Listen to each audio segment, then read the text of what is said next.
I can see it in your eyes that you are restless. The time has come for you to leave. It's so hard to let you go, but in this life I know you have to be who you were made to be. As you step out on the road, I'll say a prayer, so that in my heart you always will be there. This is not goodbye. I know we'll meet again, so let your life begin, 'cause this is not goodbye.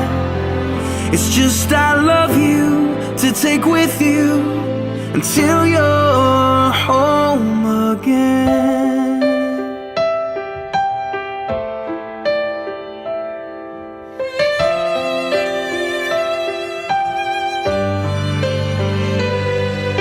The stirring in your soul has left you wondering, should you stay or turn around?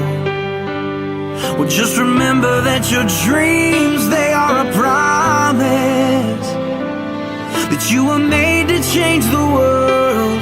So don't let fear stop you now, 'cause this is not goodbye.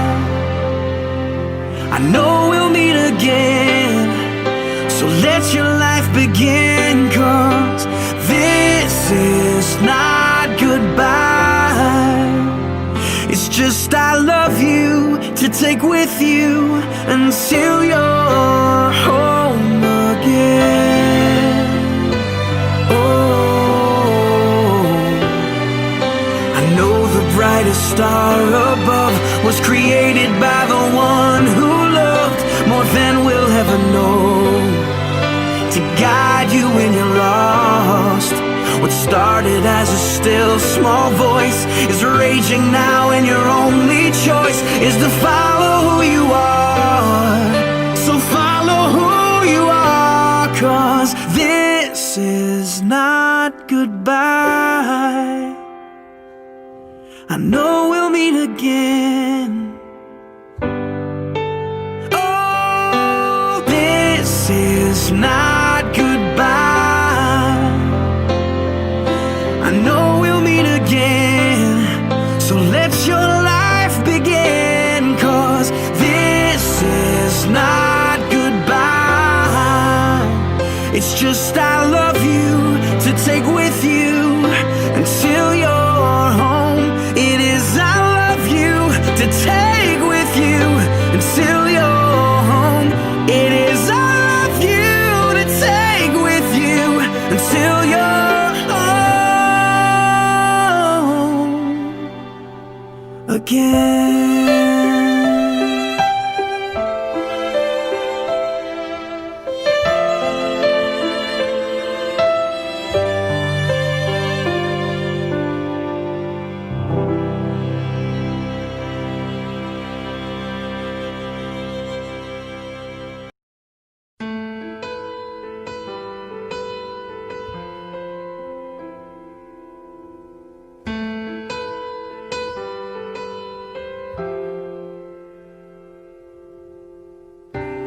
I came by today to see you.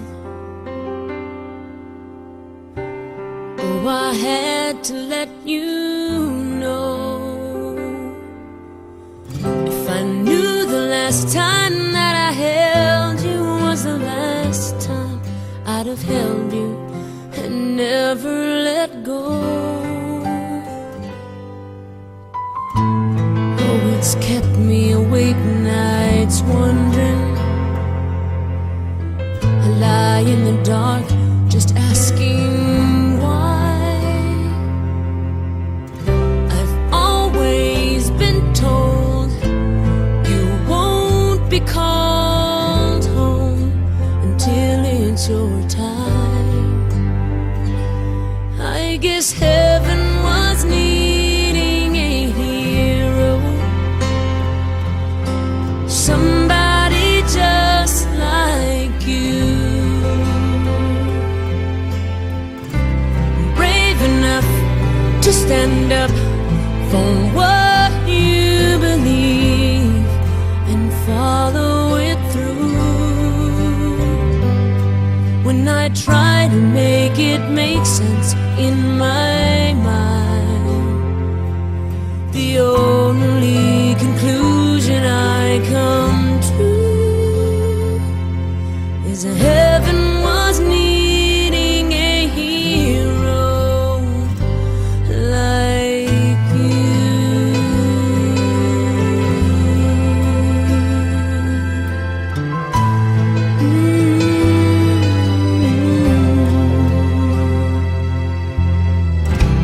I remember the last time I saw you.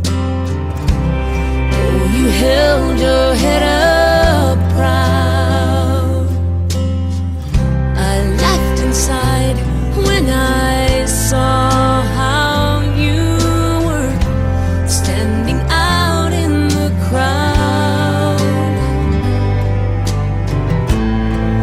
You're such a part of who I am. Now that part will just be void. No matter how much I need you now, heaven needed you more. 'Cause heaven was needing a hero, somebody just like you, brave enough to stand up for what you believe and follow it through. When I try to make it make sense in my mind, the only conclusion I come to is that heaven was needing a hero like you.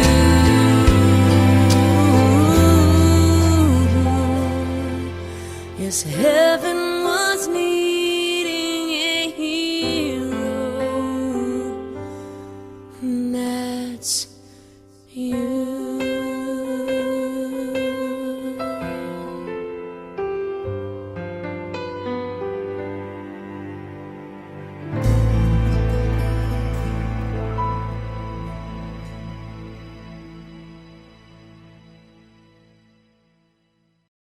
damit at sapatos, kahit may okasyon. Si Papa kabanding namin sa bahay sa pagkanta, sayaw, kasama namin sa Christmas. At si Mama may convention. Higit sa lahat, katabi ko si Papa matulog. Pinihipit ako ni Papa at dali sa pagpahulog ko. Papa, kung saan ka man, bantayan mo pa rin kami. I love you and I miss you.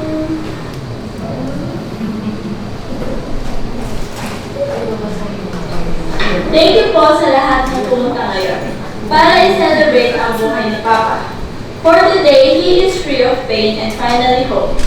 Home together with our many other departed loved ones. It's hard na mawalan ng Papa, na parang tatay na rin sa akin. Kasi simula nung maliit ako, kasama na namin si Papa. Ang hirap mawalan ng tao na na-appreciate ka sa lahat ng ginagawa mo and tells you what's right and what's wrong. I love all the memories with Papa. I love how we had fun all the time with Papa's jokes. Pag-uwi galing school, syempre pagod. Pag-uwi, nawawala yung stress kasi kasama ko na si Papa. Pag-uwi ko, makita ko agad si Papa gumagawa na naman ng bagong furniture.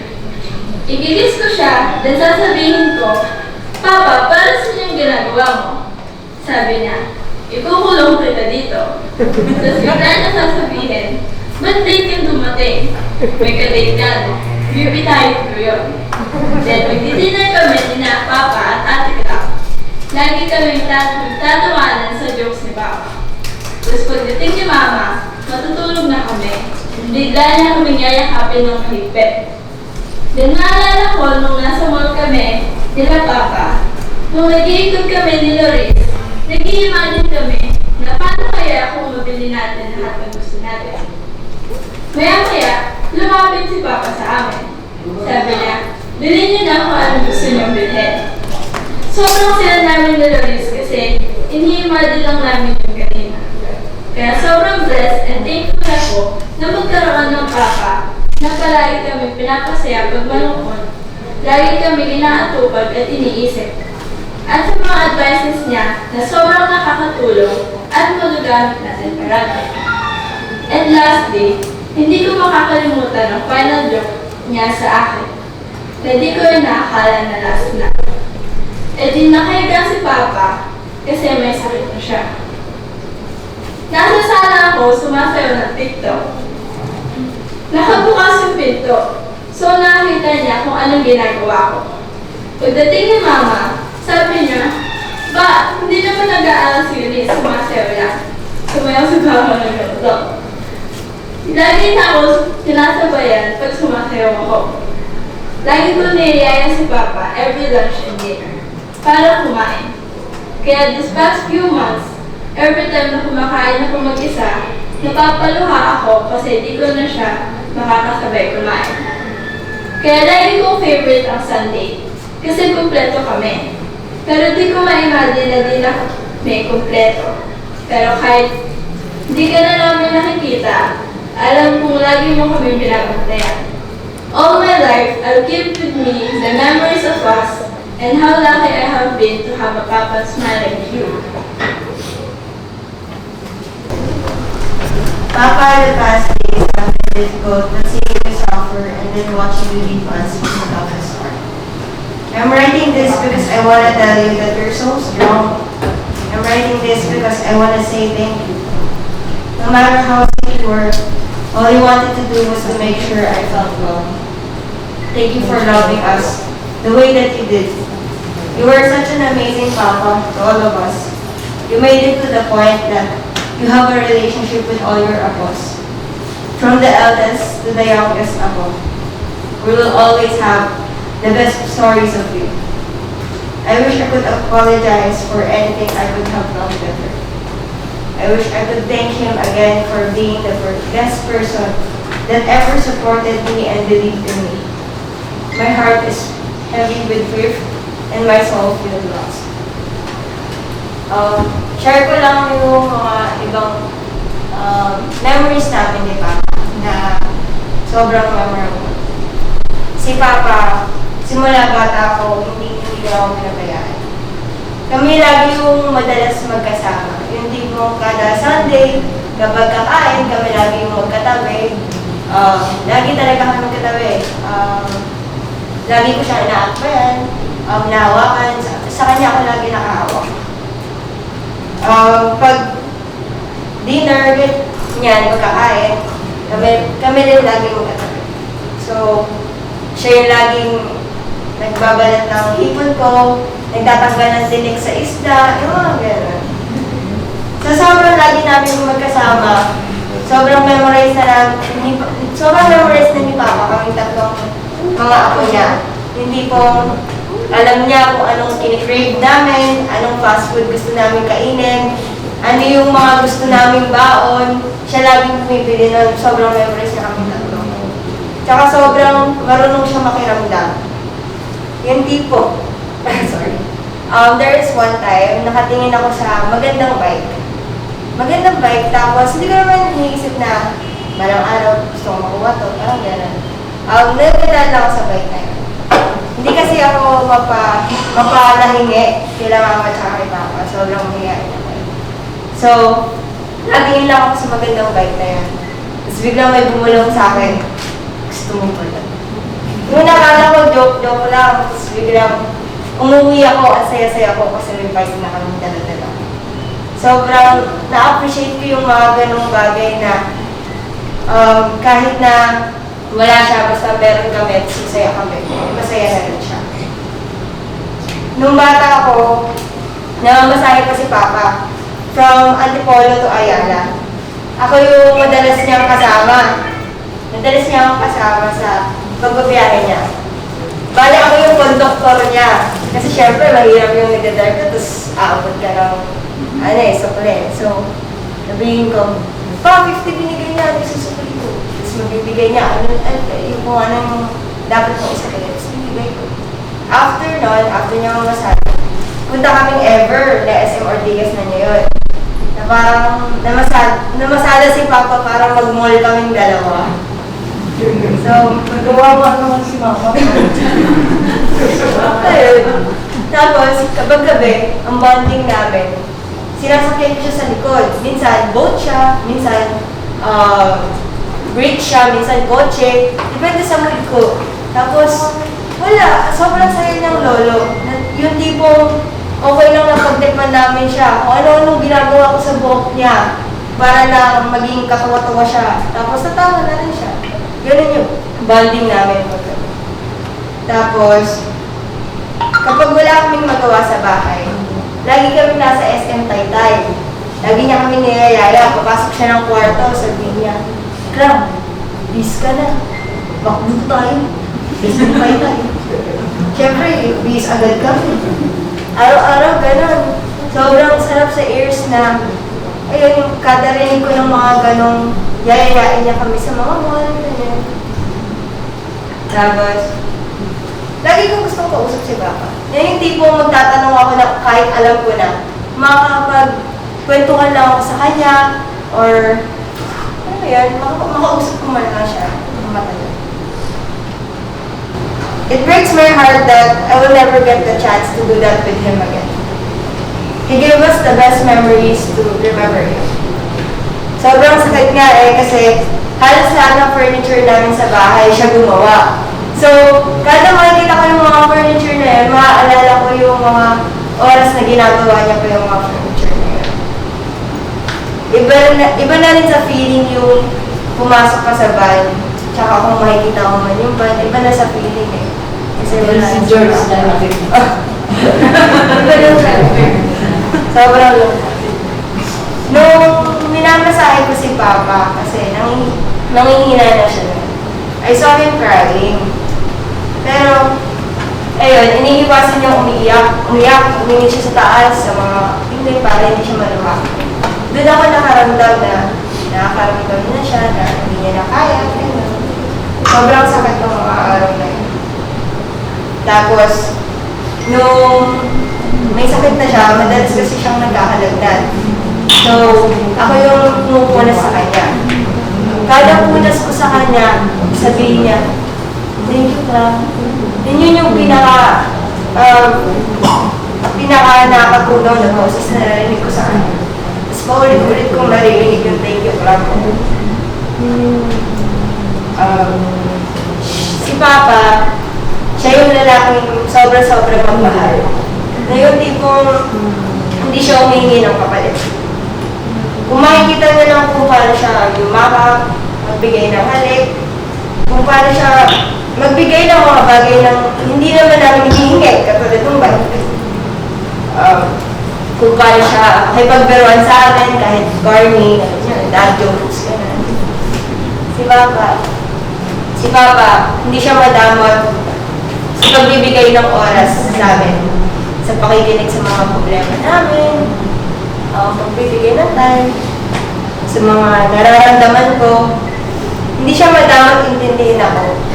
Kasi bihira lang yung mga taong nakakaintindi sa atin. Yung mga taong naiintindihan ka, tapos kaya i-handle kung paano pag-aanin yung loob mo. And sobrang sakit kasi may nawalang tao na gano'n sa'yo. Si Papa, tinaruan niya ako. Diyos ko pa nga nabigay to the people around us, to respect, to be generous with our blessing, and stop complaining about what you can't and don't have. Rather, start appreciating what's around you. I am and will always be thankful for teaching me to fight and to be a better person, to believe in my dreams and fulfill them. Kaya nga nung buhay pa siya, lagi niya akong inaasahan kasi yung average ko lagi 89.4. Hindi ko maabot sa honors. So, lagi niya ako inaasar pa, hindi ko makabot. And then, ayun, nagka-honors ako bigla. Ang lungkot lang na hindi ko siya makasar na nagka-honors ako. Umabot ako. Kaya nung graduation ko, sobrang wala akong gana kasi wala na si Papa, hindi ko siya makasar na umabot ako sa honors. Ayun. As I grow older, no matter whose love will give me happiness, I will always remain Papa's little girl. I will focus on sharing your legacy and the beautiful stories about how great of a person you were. Even though you're not with me anymore, I'll still follow your advice. Sobrang wisdom na kita, Papa. I love you so much. Before ako mag-share ng memories with Papa, I want to thank everyone who stayed with us for 2 years na journey ni Papa sa sakit niya. So, 2018, nung nalaman namin yun, I was away from my family, I was on vacation. Mama texted me that Papa has cancer. Nalaman lang namin yun kasi may event sa bahay. I was able to notice na maitim na yung sa mata ni Mama. And sa growing up, na nag-observe ako ng mga rounds ni Mama, pag umiitim na yung ilalim na mata ng pasyente, there's something wrong with the kidney. So, pinacheck na namin yon, and that's when we found out na may cancer na siya in stage 4. Up until his last day, he doesn't know he's dying. Pero every day he wanted to give. It's more for the apos.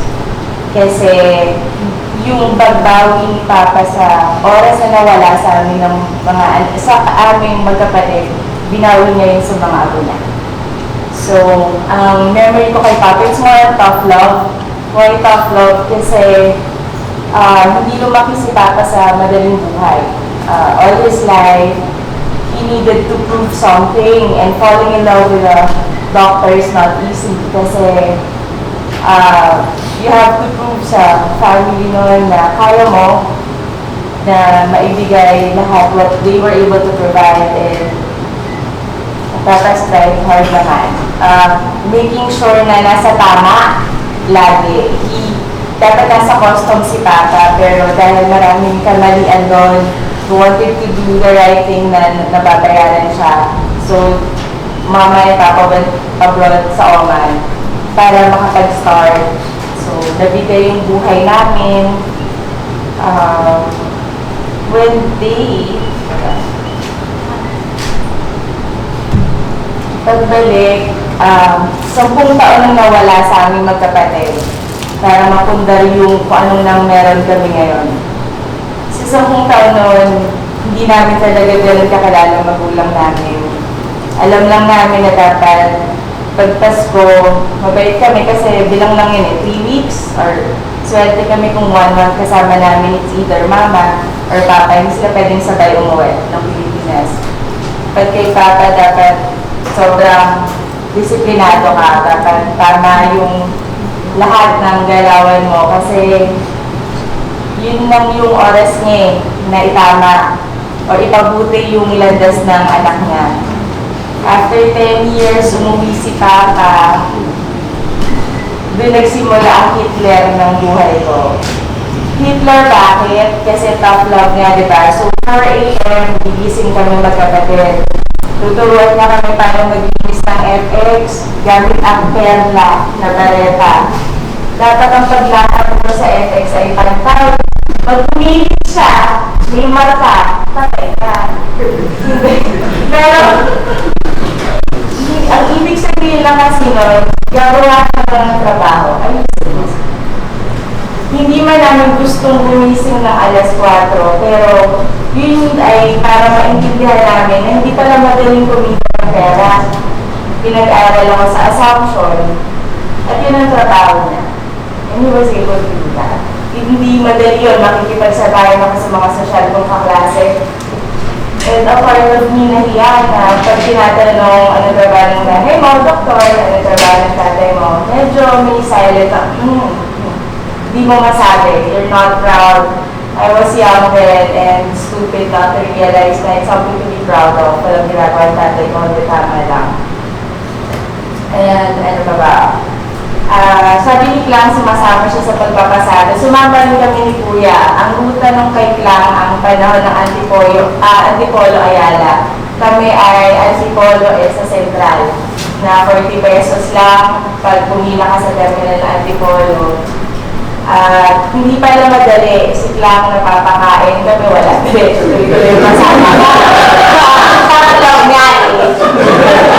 Para ka maintindihan nga natin. So, naiintindihan na naman, top nga. So, hindi madali. Tapos, kung naiintindihan na kung ano mang posisyon mo sa buhay, dapat ang paamang nasa lupa lamang. Yung sa pamamasada ni Papa, dami nun, mga mayayabang na pasahero, mga driver na maitin ng ulo, mga driver na mababay sa harap, nakikita ko sa mga terminal. At doon ka naiintindihan na kahit sino yan, pantay-pantay mo tatapunin. Na hindi ka magmamataas kahit anong maabot mo.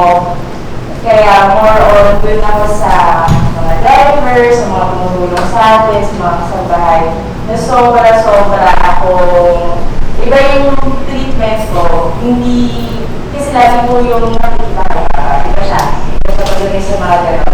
Pero yung sa background, mabait na talaga. Ang curfew ko nung bata ako 6 p.m. Kasi sa pamilya namin may Angelus. Pag lumagpas ako, dumating ako ng 6:05, makakapag-Angelus naman ako, pero kinabukasan, nakaluhod ako sa kalsada, may dalawang encyclopedia at katabi ang kapatid ko, kasi may kasalanan din naman, diba? So, tabi kami, banding kami doon, mga 45 minutes, para lang maintindihan namin na sumunod ka, kasi hindi ka naman, hindi kaya ka binigyan ng oras, kasi binigyan ka rin naman ng laya, pero bata ka pa, nakatira ka sa magulang mo, umuwi ka sa tamang oras. Hindi rin ako pinayagan ni Papa ever since mag-overnight. Sa mga bahay ng kaklase kasi ang paniniwala niya may bahay kang sarili, doon ka uuwi araw-araw. Hindi rin kami pinayagan ni Papa humihiram ng mga gamit kasi para sa kanya, you should live within your means. Hindi mo afford yan, huwag mo kunin yan. Huwag kang hihiram, wala ka yan eh.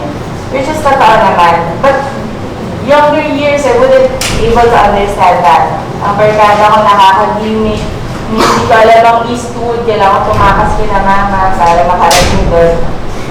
Para maintindihan ko, pero it's more on them protecting me, it's more on them trying na i-secure pa ako. So, nung nag-college, Papa wanted na mag-U up ako, and binigay ko yun sa kanya, pumasa ako ng U up. Pero masyadong secure pa rin yung environment. Ayoko na ng konyang mundo. Gusto ko ng mundong totoo. Kaya nag-UST ako para makita ko ang baha ng Espanya, maghirap ako sa commute. At hindi pala madali. Pero doon ko mas naintindihan yung totoong buhay na sinasabi ni Papa. Lahat ng mga sinabi ko sa inyo, yun yung tough love ni Papa sa amin eh. Yun na yung way niya para sabihin mahal niya kami. Hanggang sa kahuli-hulihan, I never heard Papa say, I love you, Del, or anything na he could do or he would do for his apos. Pero nung na-disgrasya, na-aksidente ako nung March, may benda ako, at may tahi-tahi sa ulo. Pag dalo ko sa Palmera, i-feed na si Papa, so nag-feed ako. Ang way lang ni Papa para i-check ako is tumingin lang sa akin, tapos yumo ko. It's one way of him saying na nasaktan ka ba, okay ka ba, pasalamat ako, buhay ka. So hindi man lang siya nagsalita, dama ko si Papa. Sobrang tahimik niya pagdating sa amin ni Kuya. Titingnan ka lang niya, dapat alam niya yung ibig sabihin ng mata niya. Yung tingin niya, ang ibig sabihin ng tingin niya ay kumain ka na, mag-aral ka na, matulog ka na, dapat naintindihan niya. At naintindihan ko yun, growing up, alam ko kung paano tumingin para magsabing matulog ka na. Tigil mo na cellphone mo. Mga ganun, alam ko yung mga yan. It may be tough love pa, pero it was the sweetest love a daughter and a son could ever have. Sa time na nagsarili ako, it wasn't easy for Papa. Hindi siya tumingin sa akin paglabas ko ng bahay, dala yung mga maleta ko. Kasi hindi para sabihin niyang mag-ingat ako, hindi niya rin para sabihin sa akin delikado ang totoong buhay. Pero yun yung tatay na takot na mag-isa na lang ako, haharapin ang buhay. Pero I was able to do that, and every week, Papa would see naman yung changes. And I'm hoping na nung nasa man si Papa, I was able to make him proud and happy, and I do miss him. I do miss the silence. Iba yung andyan siya kahit nahiyan. Wherever you are, I know you're watching us. Please guide us, and pag may isang nanghihina, lalo na ang mama, huwag na huwag mong papabayaan.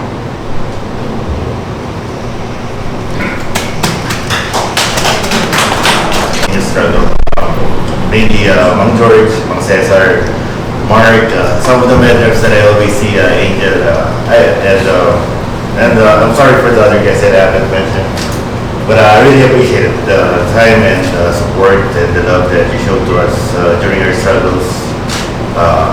That means a lot, not only for me, but for my mom and for the whole family. To me, my pop was very strict, especially for me because I'm the only guy in the family, or his son. So it was very strict. Curfew was applied. You have to meet that, like you have to be at home at around 6 or 7 depending on what age you might be. And that is sometimes hard, especially growing up, because you're either playing with your friends or, you know, developing your skills in basketball. And, you know, sometimes you sort of go over that. Maybe the curfew is around 7, you come home around 7:30, and you get punished either by kneeling down with 2 library books with salt under your knees, or staying outside the house for about 3 days, 1 week, a month.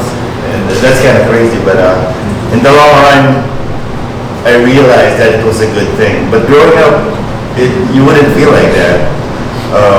The reason why I say that it was a good thing is, to be honest, if it continued that I could go out without any curfews, there's a big possibility that I wouldn't be able to graduate. Because I'm kind of big back in the day in the basketball field, so I was good, and I had a lot of girls beside me. So definitely, man, I wouldn't be able to graduate because I probably would have, you know, either got married or got somebody else pregnant by that point. So I appreciate that, and during that time I wasn't able to see that, but I see it now.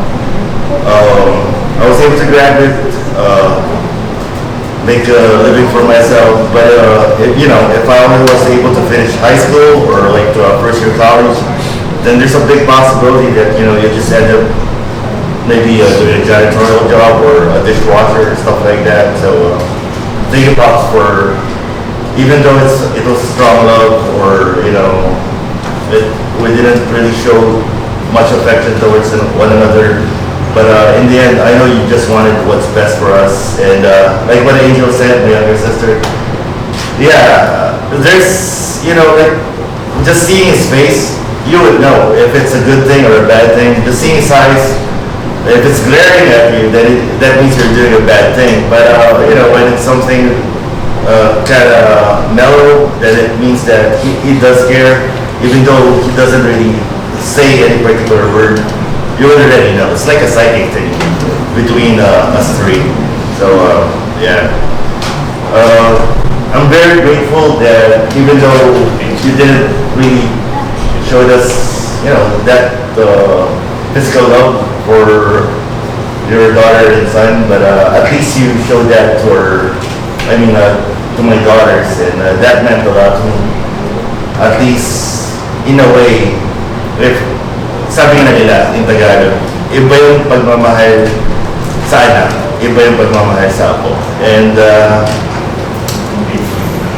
it did that very well. I mean, all of my daughters, all of them, all 3 of them love my father that much, that means he shows love and affection that they will never forget for the rest of their lives. So that to me is amazing. Even though we're tight or that close, at least he showed that to my, to my seed or to my daughter. So I really appreciate that. Thank you for giving your time, your understanding, your effort, expenses that you might have provided for them. That means a lot to me, and he means a lot to a lot of different people, because with his fellow friends and cousins and relatives, he's really a good man, and he supported them, showed them affection, made fun and jokes, and I guess it depends. If you are his daughter and son, maybe it's tough love. For his friends, he was a good friend. And one thing I could share is he was really strict, and a lot of people wanted to vote for him on whether being president for our subdivision or for their toda, which is kind of crazy if you ask me, because he's very strict, which means you can do corrupt things or hoop it and stuff. So yeah, he was good at that. Even just simple placement, like for example, this phone is put on this horizontal angle. If it was moved just by an inch, he would already know. So he could have been a good detective if you ask me. Yeah, I mean, it's crazy. Move his wallet a little bit, he would know.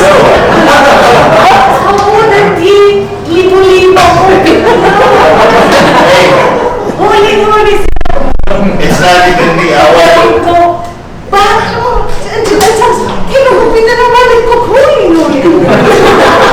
You can't prove that.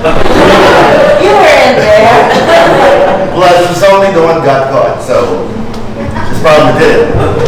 I wouldn't say I didn't do it, but there's no evidence to prove that as well. So it could have been me. It could have been her. It could have been the maid as well, man. Anyway, going back to the serious, yeah, that's the talent of being strict and following the right path. Wouldn't want it to get paid, like bribery stuff. So that's something that is idealistic, because not all people would pass that opportunity. I mean, to get, like money or bribery, like a big amount, and just pass it over. I don't think a lot of people would have done that. So respect for showing that ability and for having that characteristic. That's a good asset and a good quality that a person should have. Another quality that he has is, I would say, he has paninindigan and pride, which is a good aspect to have, especially if you're a guy and the head of the family. I think it's necessary for you to have. So thank you for showing that showing that to us. To your son and daughter, and you showed a lot of good qualities. I wish I could have known you more. I wish we could have been closer or tighter. But in a way, I'm very grateful for having you, because if you weren't my dad, I bet my ass that I probably, got married much earlier, like in high school and stuff. So thank you so much, and for the love that you gave all my 3 daughters. Really appreciate it. That's my piece, and wherever you are, I just want you to know, even though we don't really talk that much, that I love you. I love you so much. I mean, you're my father, so you might not have played like even chess or whatever, or even in basketball, but I love you as a father, and I always had respect. Maybe in a different lifetime we could have been close, but yeah, we'll see. Maybe in reincarnation and stuff. So thank you so much for everybody's being here and for the support, and that's my piece.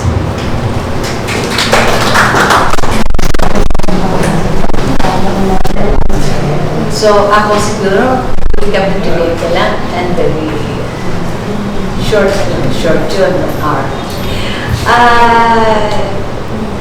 Baba na, I started life early. Siyempre, mahaba to. Because, Parang we get married early before I graduated from medicine. So it was all against us. We had to prove a lot of people what we entered to without asking any support from both sides. Alam niyo ba? Talagang nanindigan kami. Papa was a working student. Mahirap ang buhay. He was not rich. Hindi ako nagayabang, pero marami akong students na mayaman. Oo, honest na. Siyempre, pag-pet ka, bida-bida ka, everybody, even in my town, was so surprised when I got married to him. Kasi andun yung chick, andun yung mayayaman sa, bakit yan? Pumunta pa sa sama, ang dami nandito. So, it was, alam mo, we were so much in love. We got married early and, maliit lang yung kwarto namin. Hindi ako marunong magluto. Lahat yun, nag-start kami. Tsinaga ako ni Papa. Lahat yun, ginawa namin. We were so focused on what we wanted. And then we started a family. Lahat yun, mas inom kami. Iisa lang ang goal namin, kaya hindi mahirap. We were together in everything. Mag-grocery, mamili, lahat. Kahit nagkakainisan kami, magkasama kami in everything. We made different views.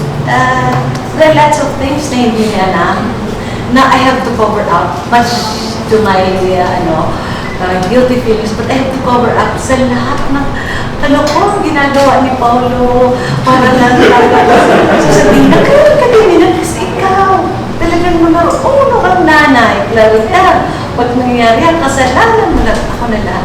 But you know, that's when you're keeping marriage.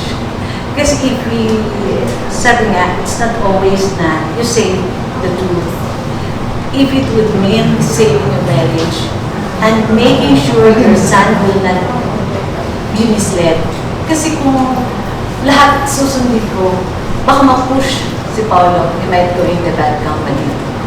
So you would have realized, pinoprotect mo si pagtakas ni Angel, na sabi may practice sa Assumption, nandun pala sa Robinson's Galleria.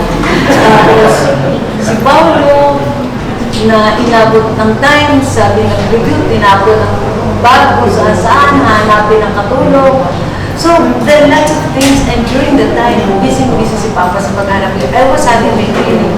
So, siya lahat. Alam mo, at the end of the day, kahit na parang nawala na rin yung students namin, pero part pala yun ng journey ng isang marriage. At the end of it, pag na-realize mo, no matter how tough the journey is, do not forget to say at the end of the day, and when you sleep, to say I love you and good night. Kasi there are many things, sabi ko, I was so busy, hindi ko na puna, marami yung ginawa si Papa na hindi ko napansin. Like, kung galing ako sa travel, bago yung wallpaper, may picture ako doon. Hindi ko napansin. Pagdating na dyan ang maleta. Bago ako bukas, magkiklinik ako, isang linggo, hindi ako kumita. Tapos, bakit wala ka nakita? Wala ka napansin? Wala, bakit? Meron. 1 week na yun siya, uy, ang ganda! Wala na, nakita. Isang taon na yan. Tapos, mahilig siya mag-surpresa. O kaya, dinalan ako. Minsan hindi ko gusto. Alam mo, I realize it's hurting pala na kahit hindi mo gusto sana lang ito mag-action. Kasi nag-effort ko namin. Eh, may natagilal. May alam mo, siguro habang tumisa siya sa mag-drive, so nakalitan ka na siya kay Cesar kay George. Yun yung time na pusikilo ko because I miss a lot of my practice. Dire-diretso ako, hindi ko na nakita. Lecture dito, travel doon. Alas 10 na medyan. Tapos, hindi ko na napansin yun. Na I was also trying to cope up. Alam ko mahal, pero pupunuin niya yung alam niya makakapagpaligaya sa akin. Like, bibili siya ng mahal na alahas lang. Oh, uy, doon naman, wala ba itong partner? Pero alam ko, pinaghirapan niya. May mga times na, like, sa kanya ganda-ganda, syempre magkakaiba naman tayo. Hindi ko na maganda, pero mahal ako. Hindi ko yun na-appreciate. Nung namatay na siya, nung he was gasping pala, iyak ako naiyak. Sabi ko, I'm sorry, there are lots of things na ginawa mo na overlook ko. Hindi ko nakita yun kasi I was so driven kumita. Kasi, alam mo naman, ang laki ng foundation ko, buong Pilipinas. So, I had to provide. Pero naiintindihan niya. Pero nagkagalit si Papa. Pero naman fair ako, both sides. Dito at dito. Pero, looking back, sabi ko, wala na yata akong naiwanan yung memories kay Papa. But when I was yung ginawa ni Plan, thank you Plan, na ang ganda pala, marami rin kami na no matter how short, yung mga weekends namin, madalian lang yun, ganito. Pero gusto niya yun. At saka ang travel, gusto ni Papa na doon kami. Pag kami lang may na-angel, parang sasabihin, but next time na, dali natin lahat tayo pa, milyon, wala tayo, hindi pa pwede yun. Pero, ang saya-saya nyo. Kahit dyan simple na, hindi ka pwedeng maliit sa misa. Kahit gas nga pa siya, hindi mo nila yung papansin. Pag na-late kami sa misa, awa yun, sa loob ng simbahan. Inulong mo ba yung pasyente mo? Kasi pag-gaspin niya kasi dahil. Bakit? Hindi ba yung pwede maganda? Papa, dead na yun, mamaya. Hindi pwede yun. Kay Papa, he is very religious. Like, every night we pray the rosary. Minsan pagdating ko, di ba gusto ko rin mapanood si Galdo? Pas, ang dali na lang. Ang dali na lang. Pag nag-rosary kami sa nakatulala na ako, sabi niya, naklaka mga ba? Ma! Ano na, hey, Mary? Hey, Mary, minsan nag-rosary ako maliban. Galit si Papa. Ano maglarita? Inoon ng Diyos. Kaya dahil ng grasya sa Diyos. Ang dahil ng grasya sa iyo. Kasi inoon ko sobra-sobra ng mga grasya. So, oo. He is more, very conservative si Papa. He follows mahirap siya mag-dictate. Oo. Ano yung kinalakihan niya? Hindi pa pwedeng, kaya nakita mo ano outcome sa mga bata ngayon, di ba? Salbahe. Sa kanya, always follow. And those are things na na-realize ko. Very organized ang asawa ko. Opposite ko. Ako, may mga papers, lagay na ako, alam ko, linagay ko doon, tapos sana ko, sa lagay. Pati sa lamig ko, diba? Kaya si Papa makes the point, make life easier. Maka-folder ka, ngayon ko lang na-realize na may mga kulang mga papers, na wala ko pala yung mga certificate ng ganito. May mga attention siya doon. Attention, laki ganito. Tapos, there was a time, nabuksan niya ang aparador ko, ang tulog. Gumawa siya ng lalagyanan ng Andes, bra, sabi ng Clarita.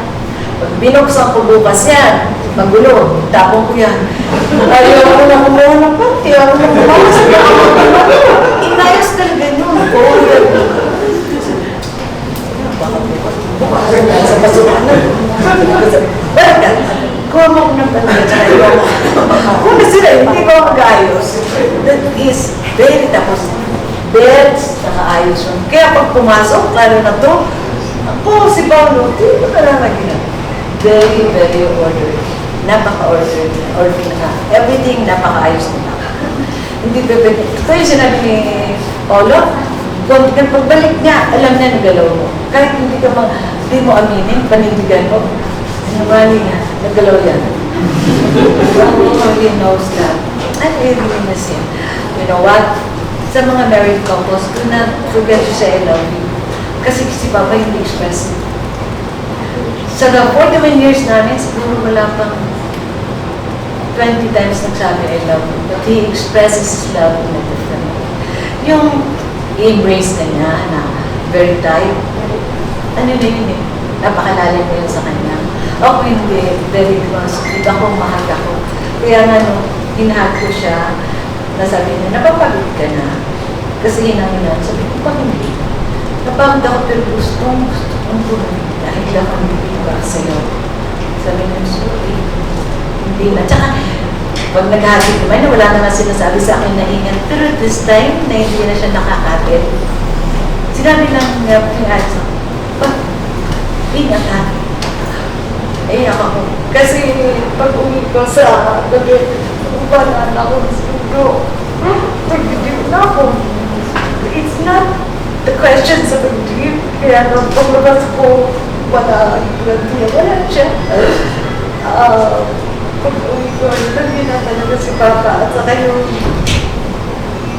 looking at him na sumisigaw na sa sakit para yung sabi ko sa galing siya sa once. Pero nung sumisigaw siya, sige na. Kasi sobra-sobra na. Kaya no, alam mo, pagkasigaw niya, makausap niya si Paulo at saka si Angel, bigla lang siya wala na. Oh. Tapos hanggang ngayon, hindi siya sa akin nagpaparamdam. Puti pa kay Rose, para mag-exit. At saka simple. Kay George, sila. Ako hindi. How I wish na. Paramdam lang na tayo to make me realize na he's okay there. Alam mo, life will never be the same. Kasi every day, lahat sabi nga ni Clark, lahat ng furnaces, lahat ng angulo sa bahay, tatak Roderico yun. Kaya, you will be with us. Sabi ko nga, sa Christmas, wala nang decoration. Alam mo, everything sa bahay. Wala akong baka si Papa hindi. So, pati yung packet ko, ha? Paalis ako bukas. After 3 days, alis ulit ako. Dalawa yan. Ilagay ko na yan. Pagbalik ko, nakasuot na, baka na, alis na lang ako. So ngayon, wala naging packet kasi wala naman kaming trip. One year na kaya yata kami ko ng trip, okay lang, wala sa akin naging packet.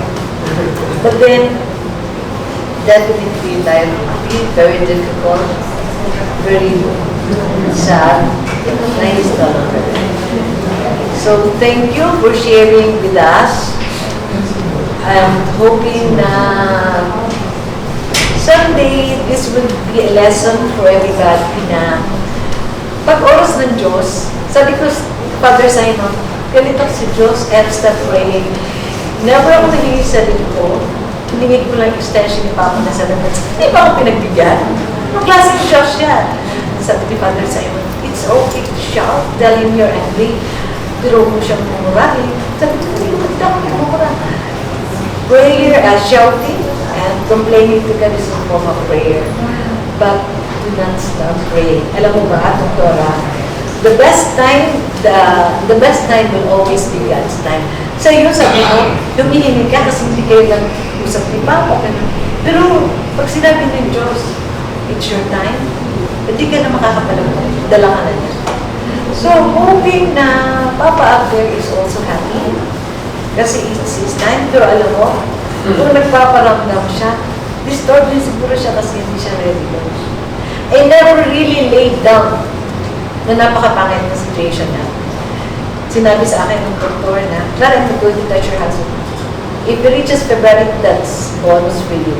Pero ang pangit na condition.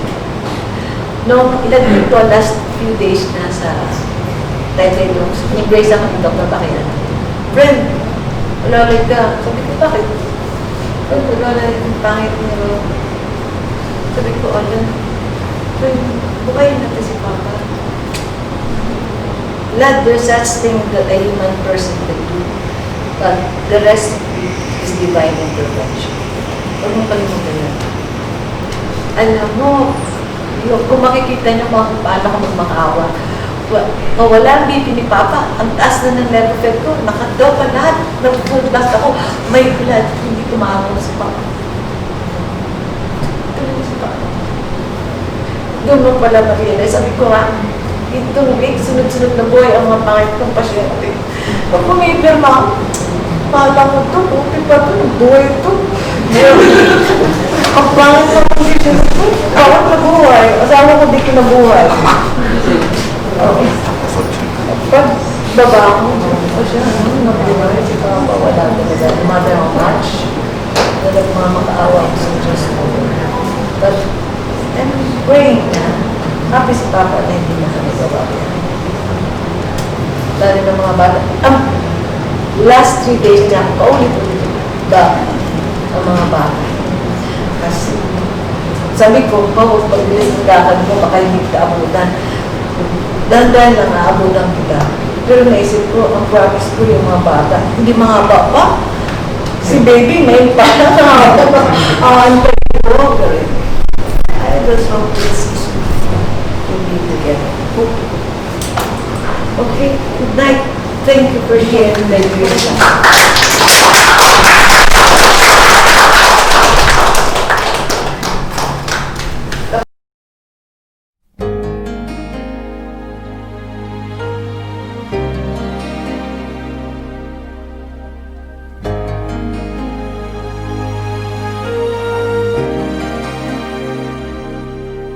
When I think back on these times and the dreams we left behind, I'll be glad 'cause I was blessed to get to have you in my life.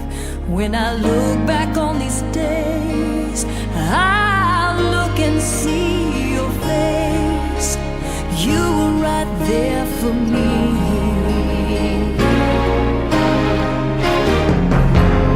In my dreams I'll always see you soar above the sky. In my heart there'll always be a place for you for all my life. I'll keep a part of you with me, and everywhere I am there you'll be.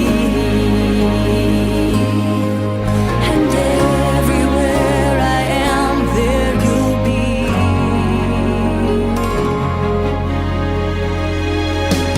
Will you show me how it feels to feel the sky within my reach? And I always will remember all the strength you gave to me. Your love made me make it through. Oh, I owe so much to you. You were right there for me.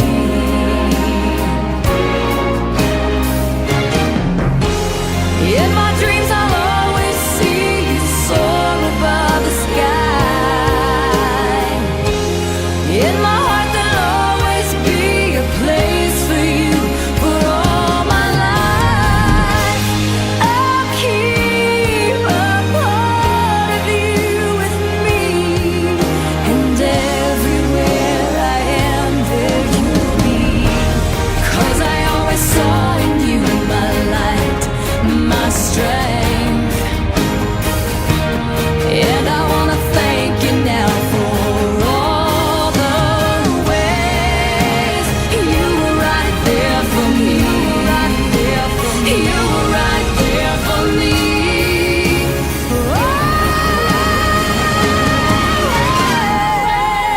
In my dreams I'll always see you soar above the sky. In my heart there'll always be a place for you for all my life. I'll keep a part of you with me, and everywhere I am there you'll be. And everywhere I am there you'll be. There you'll be.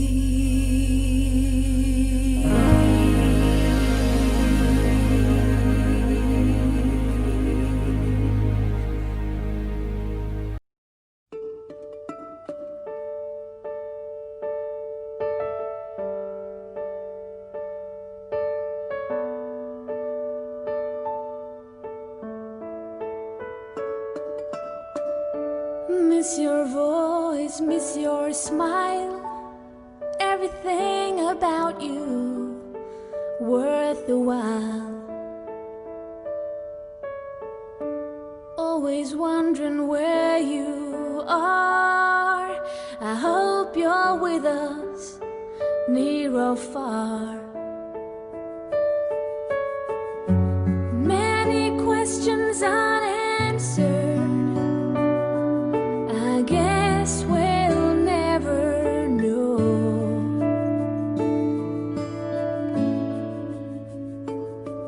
But now you belong to heaven. It's empty without your smile. The truth brings us to tears. All the love you gave us all these years. Always seeing you at night, when I turn off the light and the world's asleep. In my heart you'll always stay. We'll never forget you. You'll never fade away. I'll always remember the times we shared together. Remember your laughter forever and ever.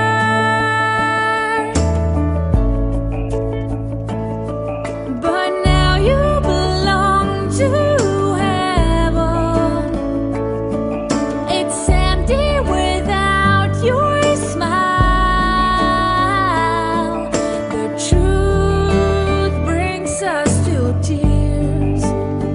All the love you gave us all these years. And I wonder what will be the first I say. If I meet you again one day, and I'm hoping you'll remember my name.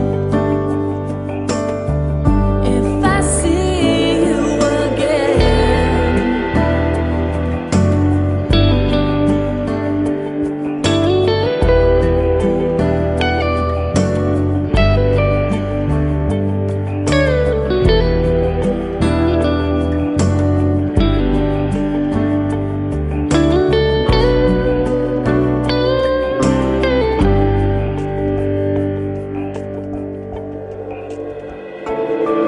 But now you belong to heaven. It's empty without your smile. The truth brings us to tears. All the love you gave us all these years. It's empty without your smile. The truth brings us to tears. All the love you gave us all these years. After 3 days sa 3 nights, no? Ewan kayo.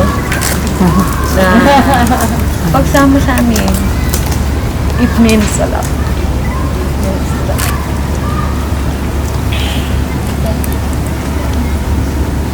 Sa lahat na occasion sa bahay, kasama kayo, pero nandun si Papa. Walang muna akong celebration ng birthday. Papa muna. Sana nandun kayo kagabi para sa eulogy kasi na-realize kung ano impact sa amin. So, we started together but I'm pushing through the journey alone. Sana umabot ako sa end na gusto niya. Ang promise na hinihingi niya 3 days before mamatay, hindi ako mag-give up sa tatlo. Kung patatapusin ko ng tanda-tanda ko ng kulit ba ni baby. Pero siguro, prepare na lang. Kasi gusto ko habulin si Papa, baka lumayo. Baka mabilis ang lakad si Paputan. So with all your help, Parma and friends, thank you. It means a lot. I value friendship more than anything else. More than sa produkto at sa kota niyo. Masyado ako mapaghanap. Pag close friend at tinuring na close namin ni Papa. Pag di ko nakikita, nagdadamdam ako at sinasabi ko. Sabihan ko nga sa manik. At saka ibang reps na naging very close na hindi ko nakita. Mas asak ko lang ako eh. At saka yung mga friends, asosasyon ni Papa, it means a lot ang company niyo. Doon, lahat kayo. Thank you. And of course, ang family namin. Mga pamangkin ni Papa. Thank you for making this few days bearable with us. As we go through this journey, it may be very sad, rough, and dim, but I know Papa will be there. I know he will. Thank you.